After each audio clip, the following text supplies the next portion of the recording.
अस्सलाम वालेकुम दोस्तों, कैसे हैं आप? अब तक ये चैनल आपने सब्सक्राइब नहीं किया, जरूर सब्सक्राइब कीजिए। साथ घंटी का निशान है, इसको लाजमी दबाइए। इस वीडियो को लाइक कीजिए, नीचे कमेंट कीजिए किस शहर किस मुल्क से ये वीडियो देख रहे हैं, ताकि मैं आप दोस्तों का शुक्रिया अदा कर सकूं। दोस्तों, नवाज शरीफ की मुल्क वापसी में अब 24 घंटे रह गए हैं। अगले 24 घंटों में नवाज शरीफ ने पाकिस्तान वापस आना है। तकरीबन 4 साल के बाद नवाज शरीफ पाकिस्तान वापस आएंगे। मीनारे पाकिस्तान पे बड़ा जलसा होना है। इस जलसे में मियां नवाज शरीफ ने क्या ऐलान करना है, अहम तफसील अगर आप जानना चाहते हैं, वीडियो आपने आखिर तक देखनी है। लेकिन पहले आप दोस्तों को मैं बताने वाला हूं शेख रशीद के बारे में। दोस्तों, जो तहरीक इंसाफ के रहनुमा गायब हो गए थे, उसमें शेख रशीद भी शामिल था। बराह रास्त शेख रशीद तहरीक इंसाफ का हिस्सा नहीं है, लेकिन शेख साहब को 17 सितंबर को गिरफ्तार किया गया था। अब शेख रशीद ने एक बड़ा तहलकाखेज इंटरव्यू दे दिया है, और इस इंटरव्यू के मंजरेआम पर आने के बाद मैंने जैसे पहले अपनी वीडियोस में बताया था कि आप जो उंगली है अपने दांतों में दबा लेंगे कि शेख रशीद, जो कि गरज के बरस के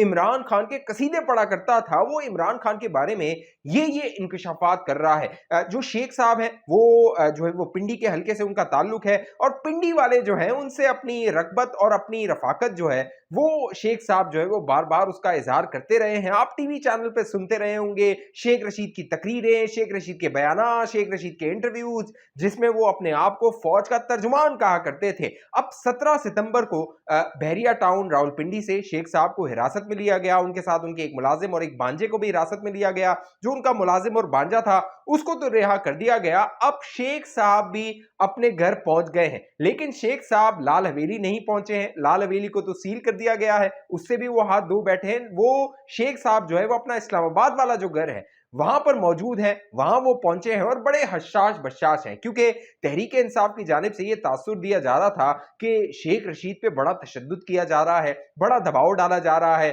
उन पे जो है वो कह लीजिए कि उनको टॉर्चर किया जा रहा है। ये प्रोपेगेंडा तहरीक इंसाफ की जानिब से सोशल मीडिया पे किया जा रहा था, और सिर्फ ये शेख रशीद तक महदूद नहीं है। इससे पहले जितने भी रहनुमा गिरफ्तार हुए, बाकायदा अब आखिरी जो प्रेस कॉन्फ्रेंस हुई है फरूक हबीब की, उनके बारे में ये तक तहरीक इंसाफ से की जानिब से कहा गया कि जेर हिरासत जो फरूक हबीब है उसका इंतकाल हो गया है। नाउजुबिल्लाह, अस्तगफिरुल्लाह। उसने तो जो तहरीक इंसाफ वाले थे उन्होंने जो फरूक हबीब था उसको मार दिया हिरासत में, इदारों की हिरासत में। और प्रोपेगेंडा, बड़ा जोरदार प्रोपेगेंडा किया गया, वीडियोस बनाई गई, वीलॉग्स किए गए, और फिर जब फरूक हबीब ने प्रेस कॉन्फ्रेंस की तो फिर फरूक हबीब पर लान तान किया गया, कहा गया वो तो गद्दार है, मुल्क दुश्मन है, इमरान खान का जो है वो कह लीजिए इमरान खान से उसने गद्दारी कर ली। अब हर तरह का, दुनिया का हर इल्जाम जो है वो फरूक हबीब पे लगाया जा रहा है। इसी तरह उस्मान डार का एक इंटरव्यू हुआ, दुनिया न्यूज पे कामरान शाहिद ने किया। उसके बाद उस्मान डार पे जो है वो तनकीद की गई। सदाकत अब्बासी ने डॉन न्यूज पे इंटरव्यू दिया, उन पर तनकीद की गई। अब शेख रशीद का जो इंटरव्यू है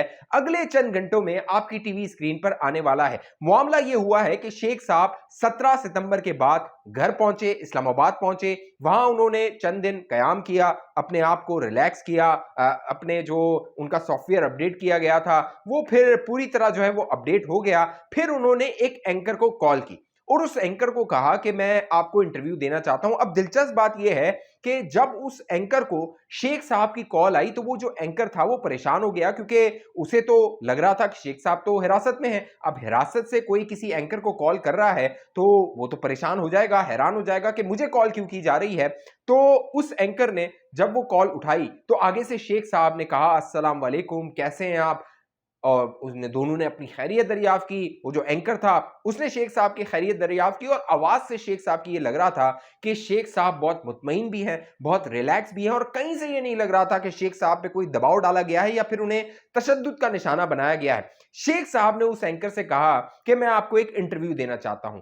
वो एंकर जो था वो, उसके लिए एक बड़ी खबर थी कि शेख रशीद, जिसके बारे में कहा जा रहा था कि वो गायब हो गया है, इदारों की हिरासत में है, तहरीक इंसाफ प्रोपेगेंडा कर रही है, वो मंजर आम पर इंटरव्यू देना चाहता है। तो वो जो एंकर था उसने हामी भरी, वो शेख रशीद की उसने लोकेशन मंगवाई। शेख रशीद ने व्हाट्सएप पे उस एंकर को लोकेशन भेजी। शेख साहब के वो एंकर घर पहुंचा अपनी पूरी टीम को लेके, और वहां पर ये इंटरव्यू रिकॉर्ड किया गया। इस इंटरव्यू में तहलकाखेज इंकशाफात किए गए हैं।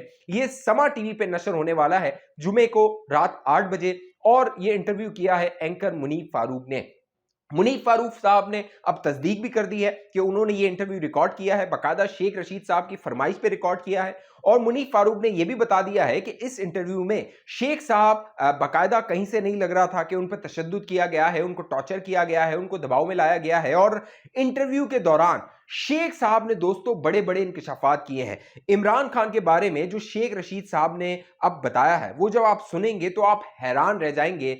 अब से पहले का शेख रशीद अपने जहन में रखिए और जब इस इंटरव्यू को आप सुन रहे होंगे तो फिर आप शेख रशीद की बातें सुनिएगा तो आपको अंदाजा होगा कि शेख रशीद कितना बड़ा मुनाफिक आदमी है, क्योंकि शेख रशीद ने किसी से वफा नहीं की। ये नवाज शरीफ के साथ था, नवाज शरीफ को इसने धोखा दिया, वहां जो एस्टैब्लिशमेंट थी उसकी गोद में जाके ये बैठ गया, और अब इमरान खान को इसने धोखा दिया है और जो एस्टैब्लिशमेंट है उसकी गोद में जाके ये बैठ गया है। साथ साथ शेख साहब ने जो फरमाइश और डिमांड की है वो बड़ी अनोखी और बड़ी दिलचस्प है, क्योंकि शेख साहब अपने इंटरव्यूज में और तकरीरों में बार बार ये कहते रहे थे कि मैं सियासत से रिटायरमेंट लेने वाला हूं, सियासत से अलग होने वाला हूं। लेकिन इनकी वो जो मुक्तदर हल्के हैं जिनकी हिरासत में ये थे, उनसे फरमाइश ये थी कि मैं सियासत तो करना चाहता हूं, लिहाजा आगे का जो मेरा रास्ता है वो बनाया जाए। क्योंकि अब तक शेख साहब को जो नजर आ रहा था वो ये था कि वो इमरान खान के कंधे पे बैठ के तहरीक इंसाफ के जो वोटर्स हैं उनको इस्तेमाल करते हुए वो दोबारा असेंबली में पहुंच जाएगा, वजीर मुशीर लग जाएगा। लेकिन अब शेख साहब को ये पता लग गया है कि जो इमरान खान है उसका सियासी मुस्तकबिल जो है वो अब ज़मीबोस हो चुका है, उसकी कब्र हो चुकी है, वो दफन हो चुका है। अब इमरान खान की जो वापसी है मुश्किल ही नहीं नामुमकिन हो गई है, क्योंकि इस्टेब्लिशमेंट ये फैसला कर चुकी है कि अब दोबारा इमरान खान जो घोड़ा है, सियासी घोड़ा, उस पर दाव नहीं लगाया जा सकता, ये भरोसा नहीं किया जा सकता।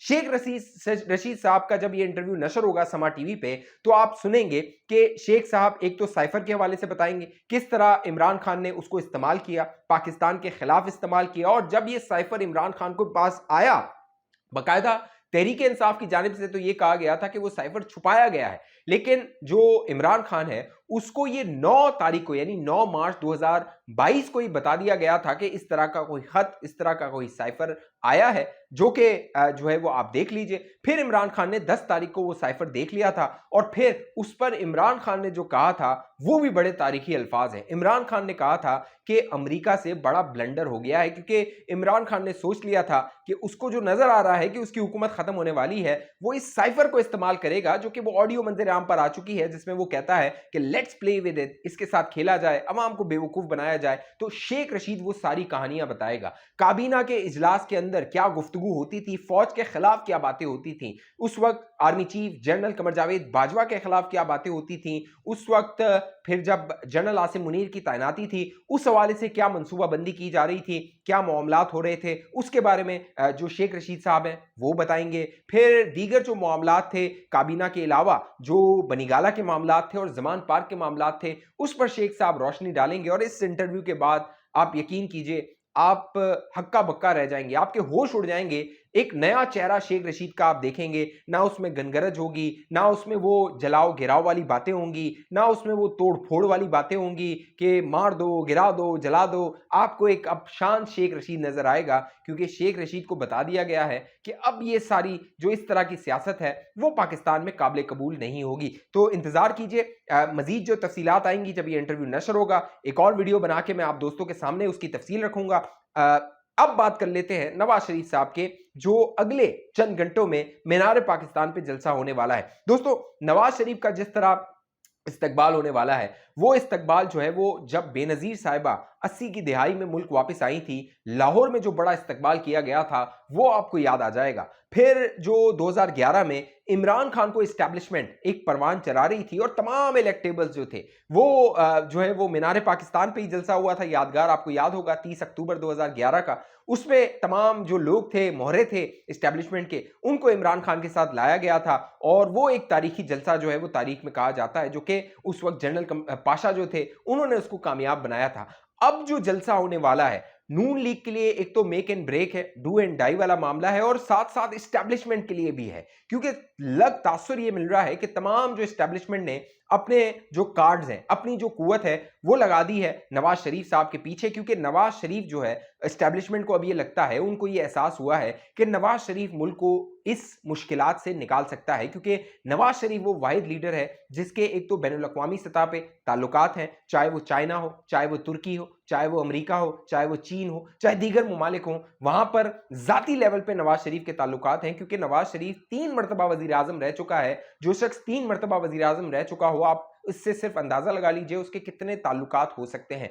लिहाजा अब इस्टेब्लिशमेंट को यह एहसास हुआ, इसीलिए रेड कारपेट दिया जा रहा है नवाज शरीफ साहब को। जिस तरह एहतसाब अदालत में नवाज शरीफ साहब को रिलीफ दिया गया, दिलचस्प बात यह हुई कि वो जो मोहम्मद बशीर था जिसने 2017 में नवाज शरीफ को सजा दी थी, उसी ने नवाज शरीफ को जमानत दी 24 अक्टूबर के लिए। और अहम और दिलचस्प बात यह है कि वो जो मोहम्मद बशीर था जज, उसकी तबीयत खराब थी, उसकी बहन का इंतकाल हो गया था, फिर भी वो अदालत में आया और अदालत में आके उसने चंद मिनटों में नवाज शरीफ को जो है वो जमानत दे दी। फिर इस्लामाबाद हाई कोर्ट में तकरीबन 400 सेकंड्स में जो है वो नवाज शरीफ साहब के हक में फैसला कर दिया गया। 2 रुकनी बेंच था, justice chief justice Aamir Farooq और जस्टिस मियां गुल हसन, उन्होंने नवाज शरीफ साहब को 24 अक्टूबर तक जमानत दे दी। अब नवाज शरीफ साहब को गिरफ्तारी का कोई खौफ नहीं है, कोई डर नहीं है। मीनार पाकिस्तान पर बड़ा जलसा होने वाला है और इस मीनार पाकिस्तान के जलसे में आप देखेंगे नवाज शरीफ साहब एक तो इमरान खान का जिक्र करेंगे, एक इमरान खान के जो सहूलतकार हैं, इमरान खान को जो लाने वाले थे, उनका जिक्र करेंगे। जराए मेरे जो है वो ये तस्दीक नहीं कर रहे कि जनरल बाजवा और जनरल